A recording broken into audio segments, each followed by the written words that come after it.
Bem-vindo ao Jardim Homeacre sem escavação, fim do inverno, entrando na primavera. Há tanto que estou compartilhando com você aqui sobre o que está por vir e ideias e o que podemos fazer e essa linda energia crescente. Eu certamente estou sentindo isso agora. A primavera se aproxima e estamos nos preparando.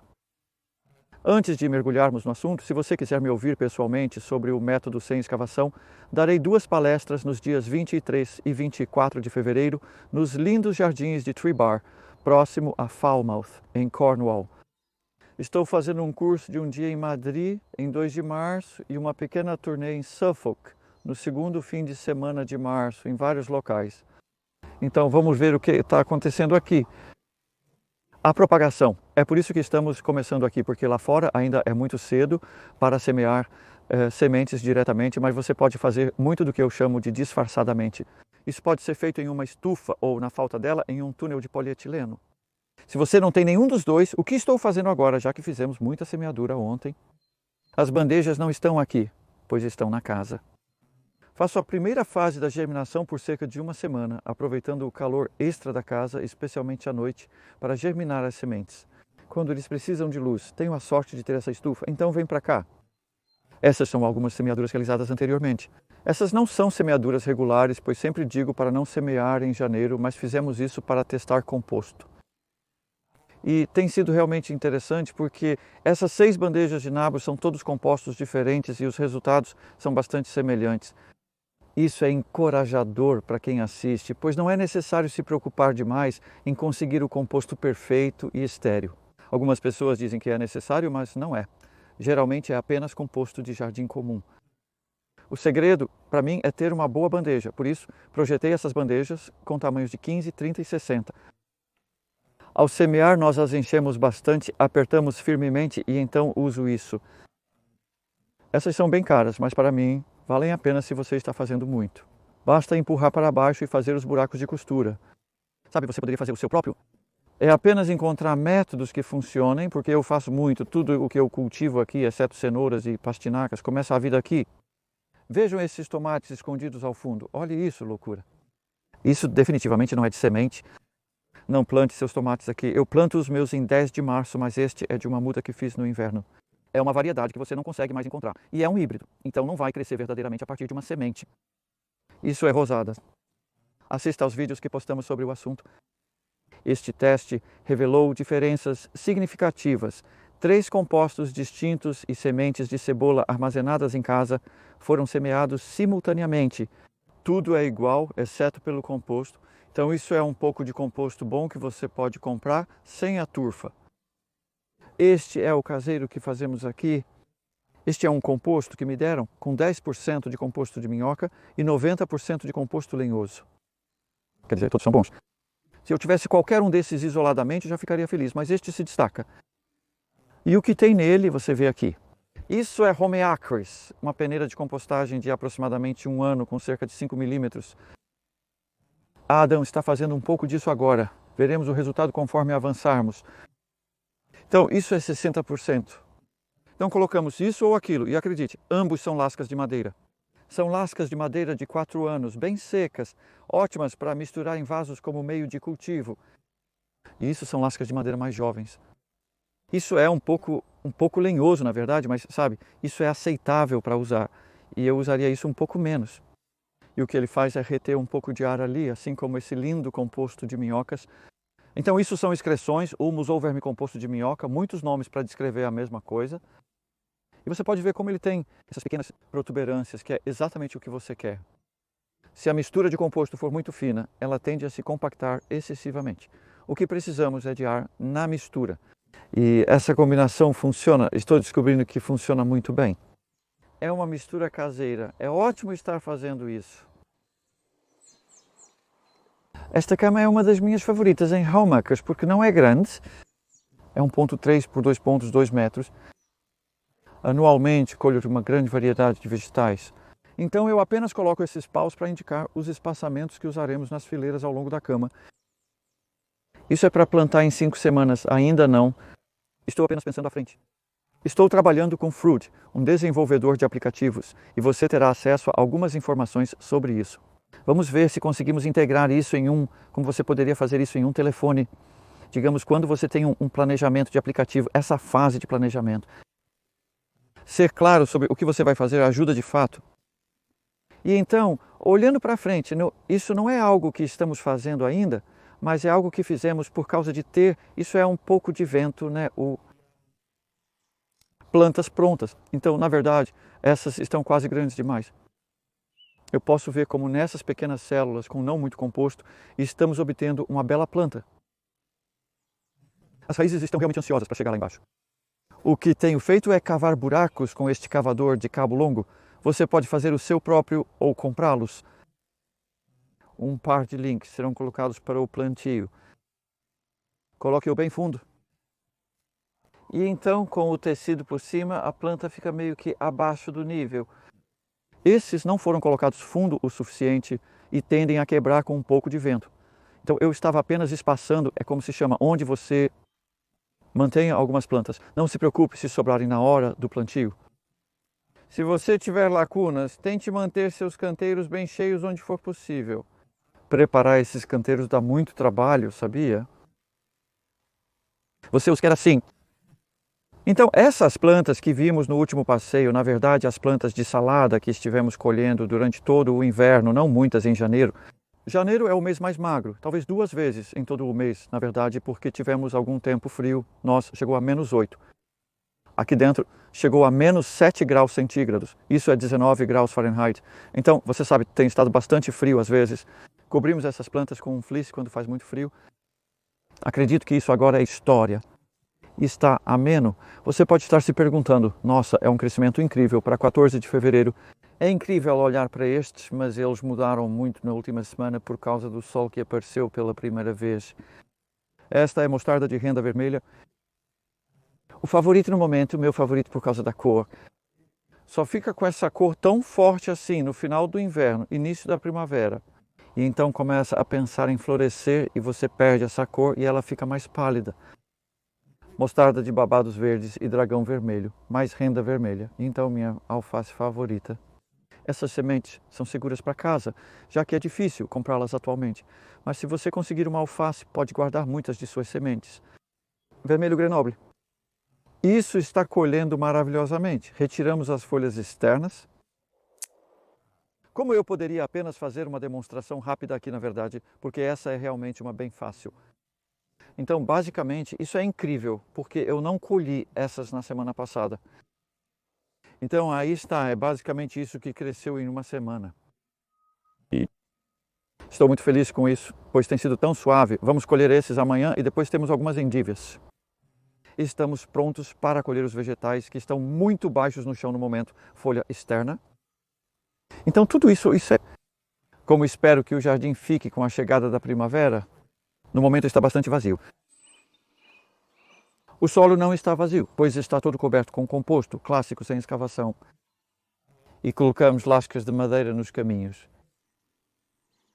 E como os únicos pedaços que não receberam novo composto, ou onde estão os vazamentos, por exemplo, faremos compostagem lá após a colheita, provavelmente no começo de abril.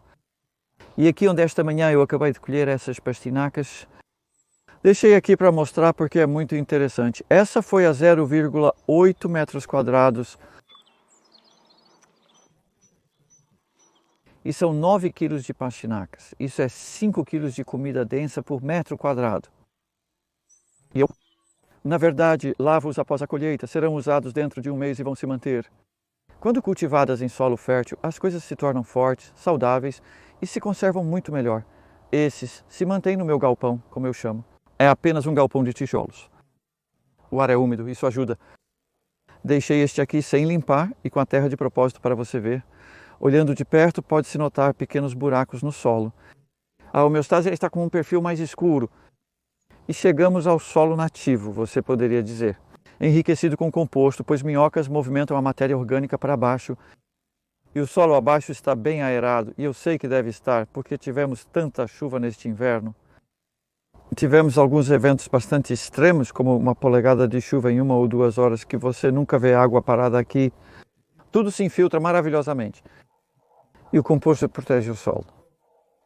As minhocas abaixo, ocupadas trabalhando, mantêm uma boa estrutura. ervas daninhas crescendo no composto me fazem sorrir. Isso é aceitável, pois você pode ver que não há muitas ervas daninhas aqui. Mas se eu vejo ervas daninhas no inverno, é uma tarefa desta estação apenas removê-las. O composto anterior era grosseiro, com apenas 6 meses de idade quando foi aplicado. Já este composto atual é mais fino. E este tinha 1 ano quando o colocamos, feito em casa novamente. Você pode ver o quão mais fino é. E para uma superfície como esta, eu pensaria mais em plantar cenouras ou pastinacas. Ou plantar alface, pequenas plantas, talvez espinafre. Plantas como brócolis podem ser maiores e exigir maior espaçamento. Você pode. Sabe, a superfície não é tão importante. Aqui, estou preocupado com os pombos. É para isso que a rede serve. Claro, eles sempre podem, se tivéssemos muitos pombos aqui, eles poderiam simplesmente pousar em cima e comer 3. Felizmente, eles não estão. Não sei, eles não parecem tão famintos no momento. Estão comendo um pouco, acho que porque tem estado ameno. Estamos tendo temperaturas diurnas como hoje, 13 graus Celsius, 55 Fahrenheit, em meados de fevereiro. O ruibarbo é ótimo para o crescimento, impressionante. Você poderia começar a colher ruibarbo neste tamanho. Isso é principalmente a variedade Timpoli Early, que é um tipo precoce.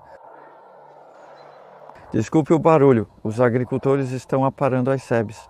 É isso que você ouve se o microfone estiver captando e podemos ser bombardeados por um helicóptero. Isso também acontece. Isso era couve que eu acabei de deixar. Tínhamos verduras suficientes, acredite ou não, no meio do inverno. Sim, ainda há. Você ainda pode colher esses pequenos brotos na parte inferior. Mas é isso que acontece se você não protegê-los, né? Sabe que danos acontecem? Desculpe, eu vou por este caminho. Aqui eu colhi alguns alhos poró ontem e então eu só queria mostrar para vocês isso. Os 2,5 tufos de alhos poró semeados em multiplantação. Como eles parecem no solo, e depois de aparar, e eu tive que tirar um pouco mais do que o normal por causa do minerador de folhas de alho. Mas esses alhos poró, eles estão agora crescendo. Longe disso, né, a partir do dano, as larvas do minerador de folhas não estão comendo no inverno.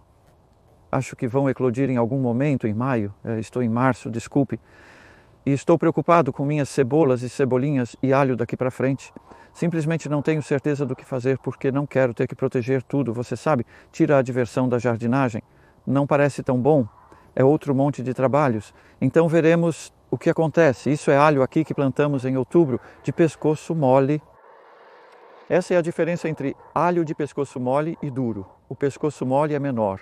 Por isso as pessoas dizem que meu alho não é tão grande quanto o seu.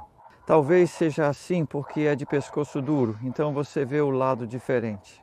Lado a lado, geralmente eu acho que o alho de pescoço duro não cresce tão grande e no meu caso não armazena tão bem.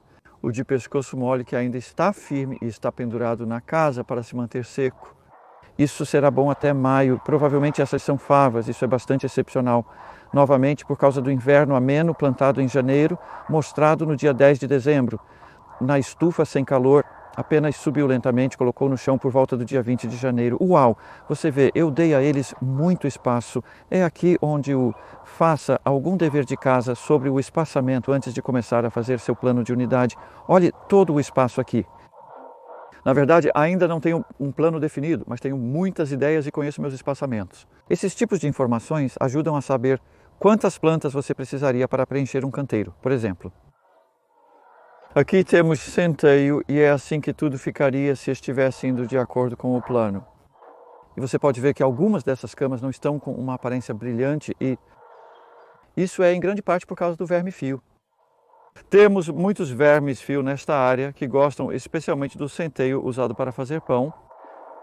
Os talos visíveis são de mostarda que morreu devido à geada. E isso foi para deter o verme-fio.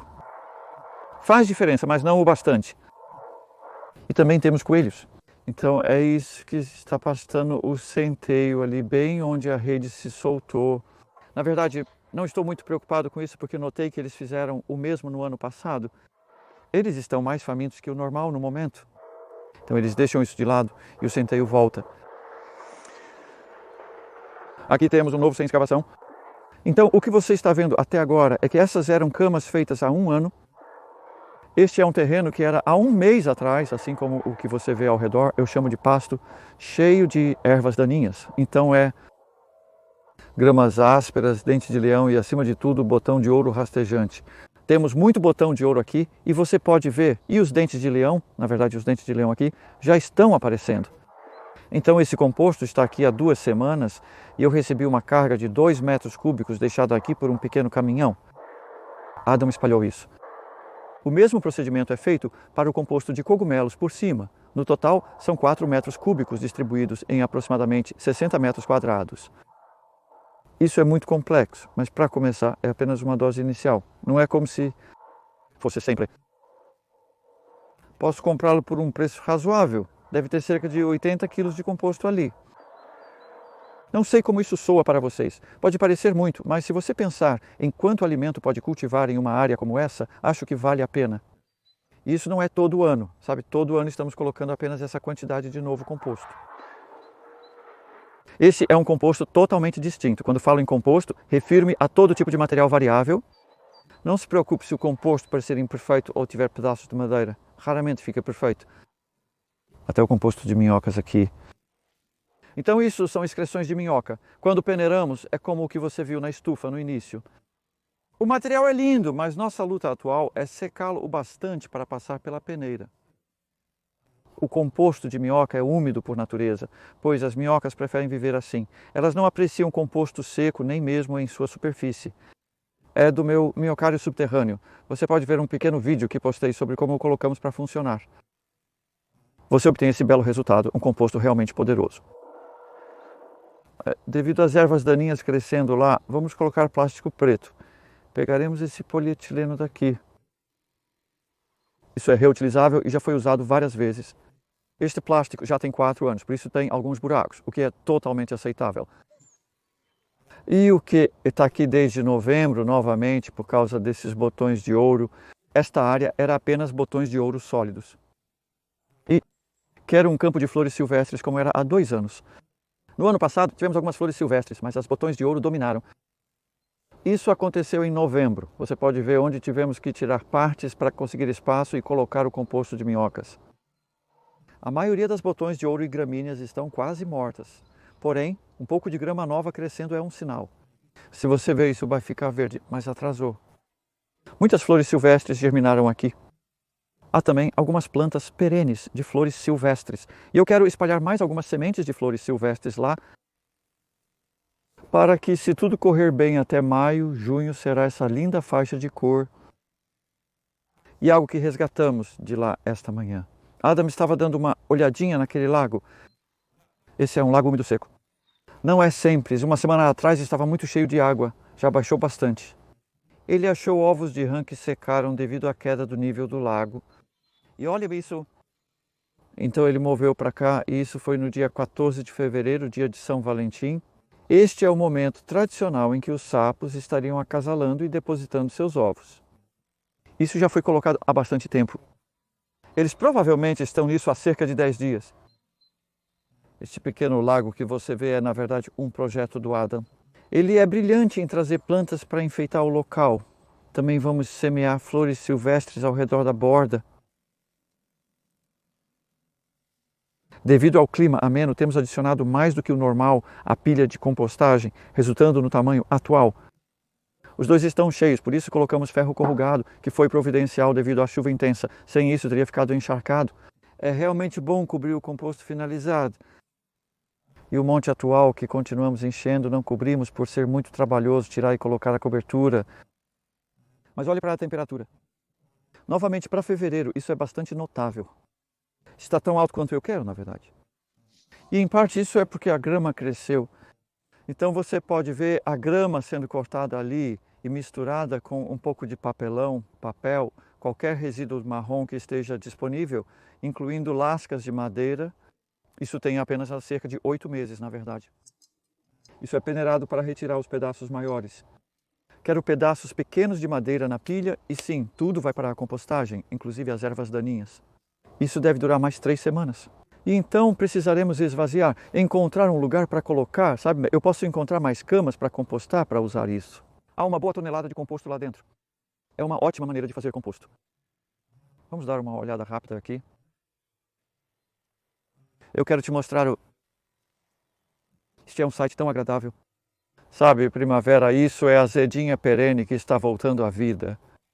Durante o ano, ele produz muitas folhas de azedinha. No inverno, desaparece completamente, a ponto de ser esquecido.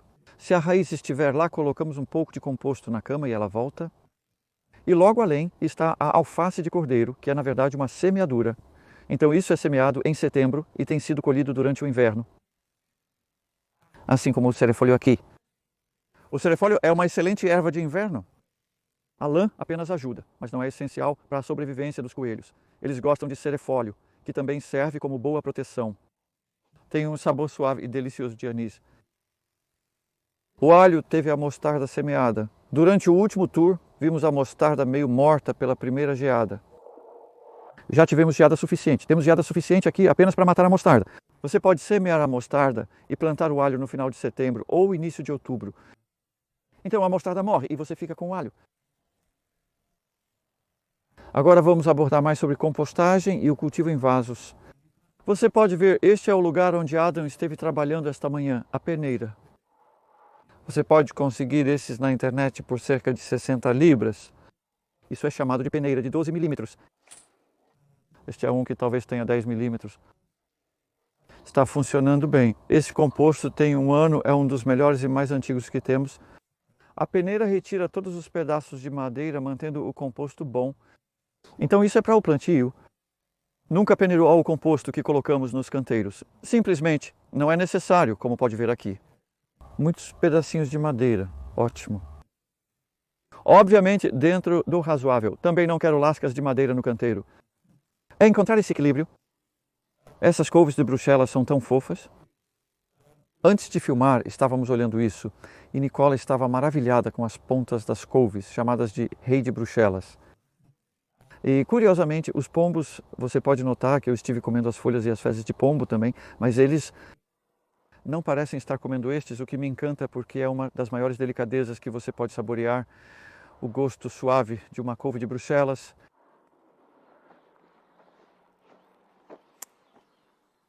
Isso, para manter os pombos afastados no inverno, eu sempre faço isso na couve de primavera. Então essas couves eu as semeei no dia 30 de agosto. Plantamos as mudas por volta de 2 de outubro e estão lá desde então. Mas arrumamos as folhas inferiores para colocar na pilha de compostagem, mantendo o número de lesmas baixo, pois elas estão sempre comendo. Vou te mostrar uma manchada. Elas estão sempre comendo as folhas inferiores. Então você diz, se comparar essa folha com as folhas do meio da planta, na verdade há alguns buracos, mas basicamente, sabe, você tem muito mais danos e isso também proporciona habitat para lesmas. Um dos principais controles de lesmas é reduzir o habitat, algo a considerar antes do plantio de primavera. Sabe, não há nada pior do que você cultivar todas as suas plantas. Elas estão todas lá, você as planta e todas desaparecem durante a noite. Não ter lados de madeira realmente ajuda. Com menos esconderijos é assim que vejo e praticamos aqui. Para manter a população sempre há algumas lesmas, o que é normal. Não estou tentando me livrar completamente das lesmas, apenas encontrar um equilíbrio para conviver com elas. E acabamos de chegar ao fim deste passeio de qualquer maneira. Comparação entre cavar e não cavar é tão interessante porque cama sem escavação, cama escavada. Esses foram plantados e eu os escavei por volta do 3º quarto de dezembro. Incorpore o composto, 2 carrinhos de mão nas trincheiras. Enquanto cavo, a mesma quantidade de composto vai em cima. Então tudo é o mesmo, exceto cavar, não cavar. E nós plantamos essas favas de Bruxelas, desculpe, e ervilhas no dia 7 de dezembro. Então isso foi há 2 meses e 1 semana. E normalmente eles não fariam isso. Eles cresceram tanto. Tem sido uma boa cobertura de inverno. Você poderia chamar isso de uma cultura de cobertura. No próximo vídeo falarei sobre acordos de culturas de cobertura, explicando o que são e por que são importantes. Isso dá bastante trabalho para fazer. Você precisa propagar as plantas, plantá-las nos canteiros, ao invés de apenas cobri-los com composto. Eu não conseguiria fazer o jardim inteiro assim, mas se você conseguir, é uma boa proteção para o inverno. E essas estão até começando a florescer. É bom, é incrível. Mas o que eu vou fazer aqui esses não são para uma colheita, então eu vou colher os brotos. Com favas, você pode retirar a parte de cima, que é deliciosa para comer e tem gosto de fava. Faremos isso no início de março, colheremos todos os topos e brotos de ervilha. Vamos pesar os resultados no início do ano, comparando sem e com escavação. Esses parecem mais fortes para mim, mas veremos. Então corte as plantas na base. Isso mantém as raízes dentro, que são matéria orgânica, carbono e, neste caso, algum nitrogênio, por serem leguminosas. Após uma leve rastelada por cima, o canteiro estará pronto para o plantio. Os 2 canteiros têm a mesma história. É o que você faz agora. Divirta-se se preparando para a primavera. Continue capinando, faça um pouco de rastelagem. Eu acabei de rastelar aquele canteiro ali. Você pode ver que está particularmente liso, jogando os pedaços de madeira para o caminho. Então está pronto para novas plantas e sementes. A técnica de não cavar é maravilhosa. Você não suja as botas de lama e pode sair em qualquer clima. Eu vim aqui com frequência após chuvas intensas. Minhas botas não sujam de lama e não afundo. É apenas uma estrutura firme. Desfrute do fim do inverno e início da primavera.